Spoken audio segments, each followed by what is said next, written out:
참 예수님, 지금 성경 특강 창세기 지금 강의 나가고 있습니다. 오늘 9강 나갑니다. 지난번에 천문학에 대한 얘기했어요. 코페르니쿠스적 전환과 갈릴리의 지동설에 대한 이야기를 하고, 그러고 난 다음에 고고학에 대한 이야기를 제가 지금 하고 있습니다.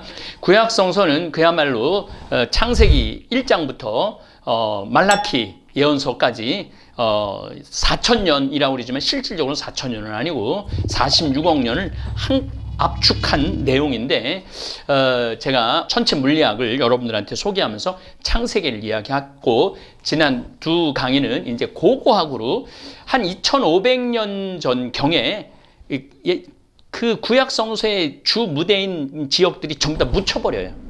바빌론도 묻혀버리고, 그리고 아시리아도 묻혀버리고, 가장 그 놀라운 것은 요나가 니느웨라는 도시가 묻혀버려요. 그래서 성서에는 니느웨라는 도시가 있는데 실질적으로 이라크 지역, 중동 지역에는 니느웨라는 도시가 2,500년 동안 없었던 거예요. 그런데 1,800년의 고고학이 발달하면서부터 이제 니느웨라는 도시가 나오는 거죠.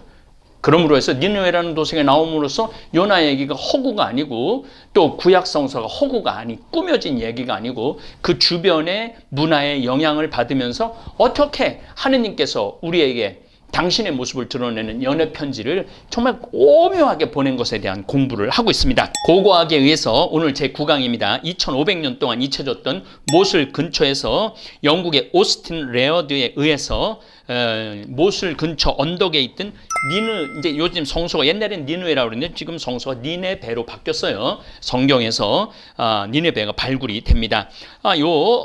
레어드는 영국인이지만 파리에서 태어나서 소년 시절을 이탈리아 피렌체와 스위스에서 보냅니다. 그때 레어드는 아버지를 따라 박물관과 미술관들을 돌아보며 골동품과 미술품을 보는 눈을 키웁니다. 소녀는 그림도 배웠는데 이것은 뒷날 그가 유물들을 스케치하는 데 도움이 됩니다. 자, 여기 지금 박물관, 미술관, 골동품, 그 다음에 여러 군데를 다녔다고 그래요. 제가 여기서 여러분들한테 꼭 좀 부탁드리고 싶은 말씀이 있어요.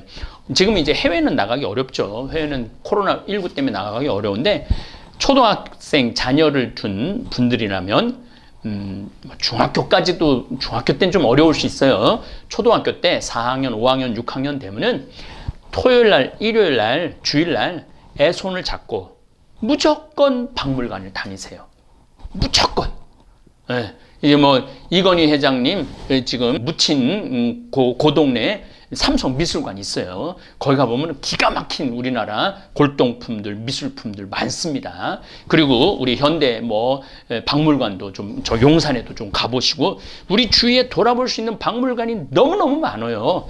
그 박물관을 아이들을 데리고 다니면서 그냥 다니지 마시고 먼저 공부를 해갖고 아이들한테 설명을 해주면은요, 얘네들은 학교에서 배우는 것보다 훨씬 많은 걸 배울 수 있습니다.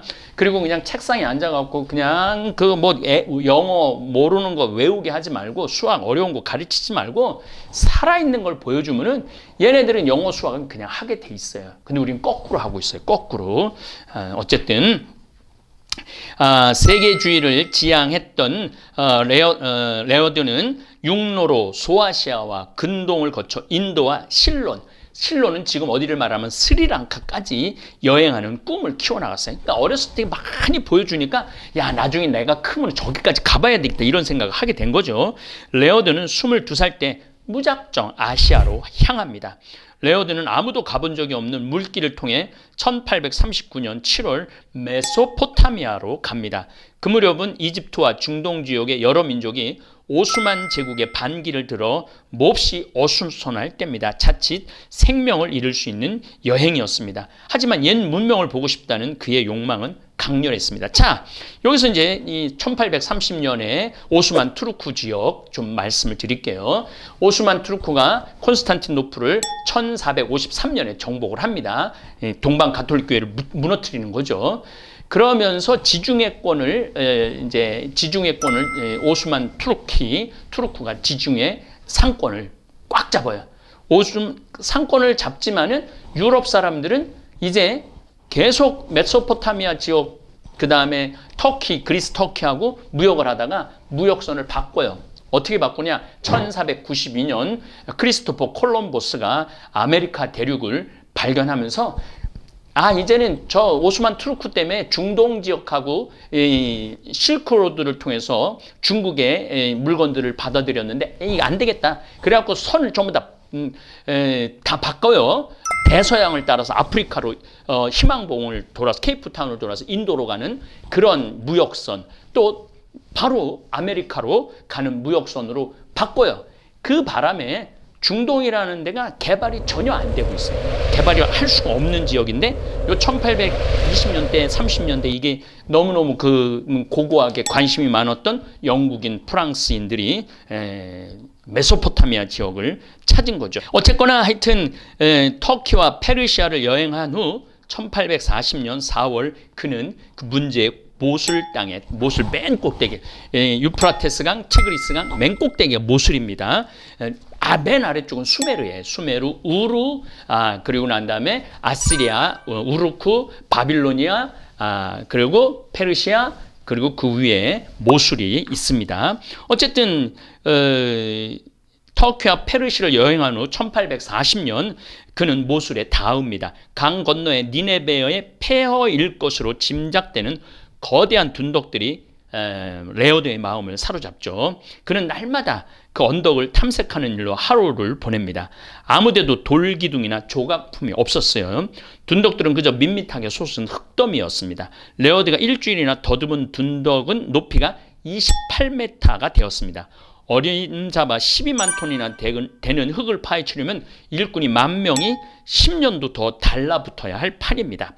빈털터리 청년이 도전하기에는 불가능한 일이었죠. 그럴수록 그는 그곳을, 그 언덕, 28m 되는 언덕을 파보고 싶었어요. 1842년 레오드가 페르시아에 갔다가 모술로 돌아와 보니까 그 사이에 프랑스 영사관이 들어서 있고 영사 에밀 보타, 그 전 시간에 얘기했죠. 보타가 퀸지크 둔덕을 발굴하고 있었어요. 레오드는 가슴이 철렁 내려앉았습니다. 그러나 보타를 만나보니까 좋은 친구가 될 수 있었고 레오드로서는 발굴을 늦출 수가 없었죠. 그는 보타를 찾아가 이 둔덕이 틀림없이 중요한 것이 묻혀 있을 것이라고 이야기한 뒤 발굴 자금을 구하러 영국으로 떠납니다. 가는 길에 콘스탄티노플에 들른 그는 영국 대사 캐닝의 협조를 받기 위해서 그곳에 머무릅니다. 이제 1845년 11월 캐닝 대사에게 비공식 외교관으로 채용되어 외교 업무를 수행하면서 신임을 얻죠. 어느 날 보타로부터 여기 이제 그 모술의 외교관이에요. 코르사바드라는 곳에서 옛날 궁전을 발견했다는 소식을 듣습니다. 더 이상 지체할 수가 없었죠. 캐닝 대사에게 외교관 신분증과 60파운드를 얻은 뒤 레오드는 모술을 다시 찾아갑니다. 그는 님드루에 가서 유목민 부족 우두머리와 사귀죠. 사교성이 좋았던 거죠. 님드루에 그가 점 찍어준 언덕이 있었기 때문입니다. 님드루는 창세기에 나오는 노아의 증손자로 그가 아시리아의 니네베를 건설했다고 전해지죠. 1845년 그는 님드루는 이제 거의 맨 끝 꼭대기예요. 유프라테스강, 티그리스강 맨 끝에 님드루라는 지역이 있습니다. 니네베로 잘못 알고 발굴을 합니다. 님드루는 성경의 도시 갈라로 기원전 13세기에 아시리아 수도로 약 1000년간 존재했습니다. 성서에 나옵니다. 님드루는 모술에서 동남쪽 30km 떨어진 티그리스강 제방에 위치한 유적입니다. 첫날부터 궁전 잔해들이 쏟아지기 시작해요. 삽질을 시작한 지 얼마 되지 않아서 석판이 나오기 시작해요. 그 얇은 도줌 새김은 전투 장면을 새긴 거예요. 이게 벌써 전투 장면 새긴 게 나오기 시작하는 거죠. 전체가 짜임새 있고 사람과 말의 근육까지도 세밀하게 새겨져 있었던 거예요. 그러니까 2500년 전에, 거의 3000년 전에 이런 문화가 있을 줄은 지금 페르시아 사람들은 꿈에도 몰랐던 거죠. 오늘날 이런 조각이나 부조를 책이나 박물관에서 쉽게 볼 수 있지만 그때는 이런 것을 본 문명인이 한 사람도 없었어요. 어느 날 일꾼들이 달려와서 레오드가 뛰어가 보니까 날개 달린 사람 머리가 흙 위에 나와 있었어. 자, 날개 달린 사람 머리, 우리 구약 성서의 거룹 얘기입니다. 거룹. 이 거룹이라는 거 여러분들 잘 개념이 없죠? 이 발견을 통해서 거룹에 대한 의미를 찾기 시작한 거죠. 거룹이라는 건 뭐냐면은 계약의 계의 양쪽을 보호하고 수호하는 천사를 얘기하는 거예요. 근데 그냥 막연히 이 구약 성서에는 표현이 다 돼 있어요. 근데 구약 성서에만 오로지 표현이 돼 있는 거예요. 그래서 이 성서가 이게 내용을 이게 이해를 못 했는데 이 1840년 발굴을 통해서 그냥 책으로만 쓰여져 있는데 상으로 나온 거를 발견하게 된 거죠. 그러니까 이게 정말 완전 획기적인 일들이 벌어지는 거죠. 아시리아인은 사람의 뛰어난 머리와 사자의 힘센 몸뚱이, 이 머리와 사자의 몸뚱이 어디서 들어보지 않았어요? 스핑크스, 이집트의 스핑크스. 따라서 제가 이제까지 수많은 시간 동안 말씀드렸죠. 이집트, 그 다음에 레벤트, 가나안, 팔레스타인, 그 다음에 메소포타미아 문명, 아브라함, 이삭, 야고보 여기를 왔다 갔다 하면서 스핑크스도 봤을 거고, 그 다음에 모술에서 이 사람들 모습도 라마스라는 그 부조도 봤을 거죠. 독수리의 날랜 날개가 달려 있는 거죠. 사람 머리에 날개 달린 사자는 신전 입구를 지키는 수호신이었어요. 그러니까 이게 구약 성서가 뭐 막연한 그러니까 지어낸 얘기가 아니라 그 주의 문화 속에서 이제 하느님을 찾아가는 여행을 하고 하느님께서 계속 우리에게 계시를 내리시는 거죠. 조각상과 부조라는 건 딱 있는 거에 거기서 이제 새겨내는 거죠. 끊임없이 쏟아져 나옵니다. 머리는 사람이고 몸뚱에는 날개가 달린 사조, 황소 조상은 13쌍이나 나옵니다. 특히 머리는 인간이고 몸은 날개 달린 황소 인간, 라마스가 많이 발견이 됩니다. 자, 여기서 이제 구약 성서에서 황소 얘기가 나오죠. 여러 번 나옵니다. 황소 얘기가.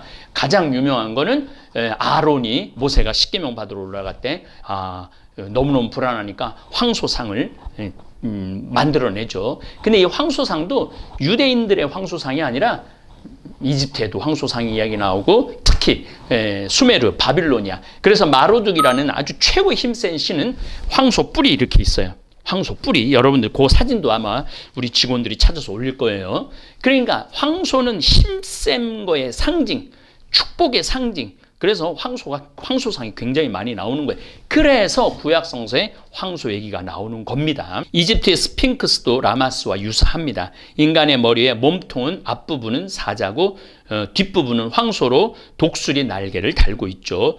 두 문명 관계를 유추해 볼 수 있는 대목이죠. 그래서 스핑크스는 인간이 생각해낼 수 있는 가장 이상적인 생명체, 인간의 머리, 사자의 힘, 독수리의 날개. 솔로몬 성전에도 날개가 10m인 두 마리의 커룹이 있었죠. 커룹도 스핑크스의 한 종류입니다. 림누드 우물에서 건져 올린 상하 조각품들이 있습니다.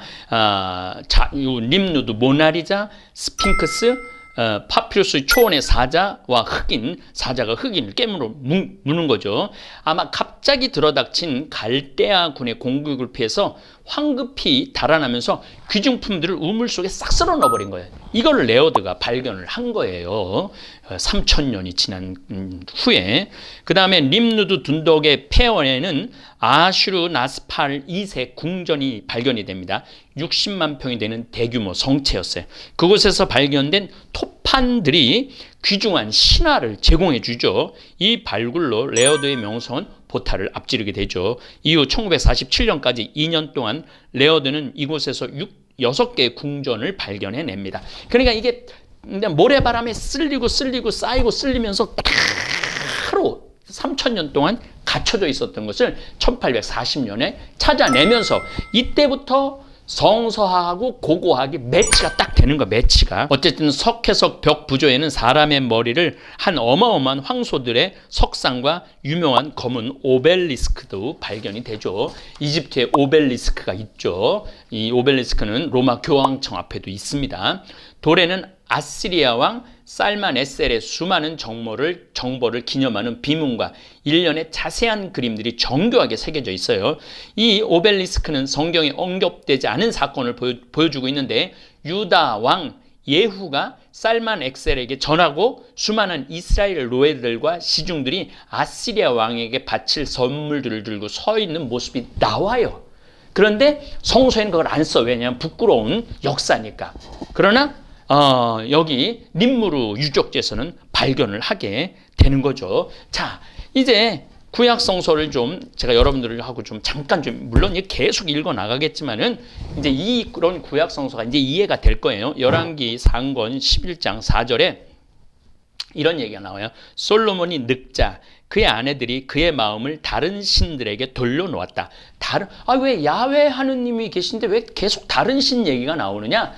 이 이집트, 가나안, 메소포타미아에는 신이 몇 명이 있었다고 제가 이제 강의를 했느냐면 3,600신이 있어요. 3,600신. 그 3,600신 중에 야훼 하느님을 최고의 신으로 만들려고 그러니까 얼마나 그리고 유대인들은 정말로 세 발의 피만한 족속들이야. 눈에 띄지도 않는 족속들의 신이 전 우주의 창조주고 유일신이고 절대자라는 것을 찾아나가는 그 여정이 너무너무 힘든 거죠. 그의 마음은 아버지 다윗의 마음만큼 주 그의 하느님께 한결같지는 못했다. 솔로몬은 시돈인들의 신 이스타롯 얘기 나와죠. 이스타롯은 미의 여신, 우리 미의 여신 또 누가 있어? 비너스 얘기가 나오죠. 암몬인들의 현모스러운 우상 밀콤을 따랐다. 밀콤이라는 우상도 나. 이처럼 솔로몬 주님의 눈에 거슬리는 악한 짓을 저지르고 자기 아버지 다윗만큼 주님을 온전히 추종하지 않았다. 그때 솔로몬은 예루살렘 동쪽 산 위에 모압의 혐오스러운 우상 크모스 위에 산당을 짓고 암몬인들의 혐오스러운 우상 몰록을 위해서도 산당을 지었다. 그러니까 이런 신들이 막 튀어나오는 거예요. 근데 이런 신들이 야훼 하느님에 대한 유일한 신인데 왜 그러니까 너무나 많은 신들 마루둑 같은 신, 라 같은 신, 닌나, 난나, 피안맛 이런 어마어마한 신들을 다 제쳐놓고 야훼 하느님, 엘로힘, 야훼 하느님을 신앙으로 찾아가는 여정이 유대인들한테 너무너무 힘들었던 거예요. 우리들도 사실은 구약 성서를 읽으면서 그런 혼란을 겪으면서 고개를 갸우뚱 하면서 성서를 읽어 나가는 거죠. 열왕기 하권 5장 18절에 이런 얘기가 나옵니다. 이건 나아만, 시리아의 나아만 왕 얘기를 합니다. 그런데 한 가지 주님께서 이 종을 용서해 주셔야 할 일이 있습니다. 저의 주군께서 림몬 신전에 예배하러 가실 때 제 팔에 의지하심으로 저도 림몬 신전에서 예배해야 합니다. 이렇게 제가 림몬 신전에서 예배할 때 이 일을 두고는 주님께서 이 종을 용서해 주셔야 하겠습니다. 엘리사가 대답하였다. 안심하고 가십시오. 그러니까 신전이 한두 개가 있는 게 아니야. 어마어마하게 구약성서에 많이 나오는 이유가 그만큼 고대 메소포타미아 문명엔 신들이 많았다는 거예요. 이집트에도 신들이 많았고 그 많은 신들 중에 바람의 신, 태양의 신, 그다음에 번개의 신, 바알 이런 것들을 다 그러니까 이게 다 우상으로 다 됐거든요. 우상으로 그 조각상이 지금 제가 말하는 지금 고고학에서 그 우상들의 모습이 다 나오고 있는 거예요. 근데 야훼 하느님만은 신상을 만들지 못하게 한 거죠. 이게 아주 독특한 유대인의 신앙인 거예요. 그리고 이게 하느님의 연애 편지이기 때문에 그런 겁니다. 열왕기 하권 17장 25절에 바빌론 사람들은 스콧 분옷을 만들고 쿠타 사람들은 그러니까 우상신을 만들었다는 얘기예요. 네르가를 만들었으며 하맛 사람들은 아시마를 만들고 아와 사람들은 나합지와 타르탁을 만들었다.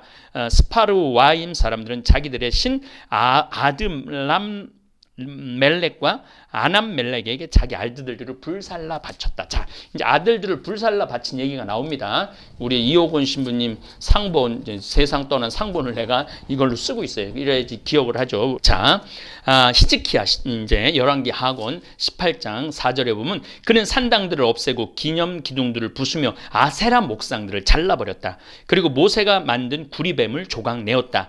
누후스탄이라고 불리던 그 구리뱀에게 이스라엘 자손들이 그때까지도 향을 피웠기 때문이다.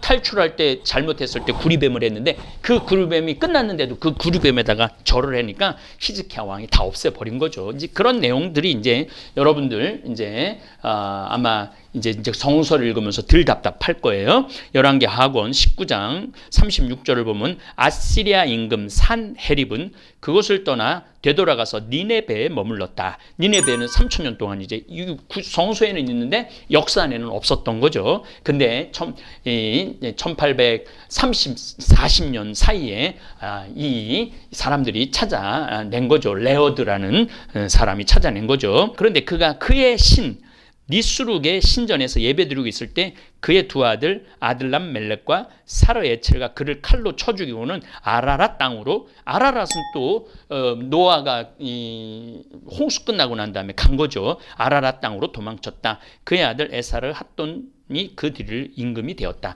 우상 숭배한 사네립의 말로, 아시리아 왕의 말로에 대한 이야기가 나온 거예요. 그런데 비단 지금 제가 잠깐 읽었지만 창세기 1장부터 말라키 마지막 3장까지 이런 내용들이 관통하고 있어요. 그래서 여러분들은 이제 성서를 이제 저하고 공부해 나가면서 성서를 읽을 때는 이제는 이런 관점으로 성서를 읽게 되면은 훨씬 성서를 바라보는 시야가 넓을 겁니다.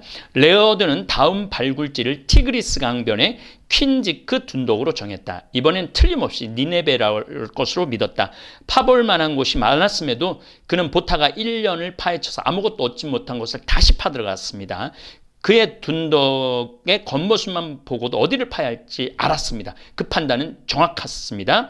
레어드가 예상한 대로 퀸지크는 니네베 궁전터였습니다. 1849년 가을 그가 땅속에서 6m에서 찾아낸 니네베 궁전은 기원전 7세기, 그러니까 2700년 전이죠. 센나케브리 왕의 궁전이었어요. 그는 아시리아 최대의 정복왕으로서 니네베를 아시리아의 수도로 삼은 장본인입니다. 센나케브리 왕궁은 전체 면적이 가로 180m, 세로 189m 되는 규모였습니다. 레어드는 여기에서 엄청난 유적을 발굴합니다. 유명한 석판 유물 대부분이 여기서 발견합니다. 주요 출입구 가운데 몇 군데 측면에 사람 머리를 한 황소 조각상들이 나란히 세워져 있었던 것이죠. 그래서 구약 성서에서 황소가 자꾸 등장하는 것도 이제 이해를 하게 되는 거죠. 다음 시간도 이어서 아마 2시간 정도 더 아마 여러분들한테 요 얘기를 하고 수메르 창조 신화로 다시 돌아오도록 하겠습니다. 예, 감사합니다. 너무나도 고소해 참을 수가 없을걸. 건강히 책임져줘 생태만 전국장. 전국장이 냄새 난다. 선입견이 있나요? 나도 처음엔 그렇다고 생각했지. 전국장 가루를 생수에 타먹은 그 순간 고소함과 함께 깔끔한 맛이 밀려왔지.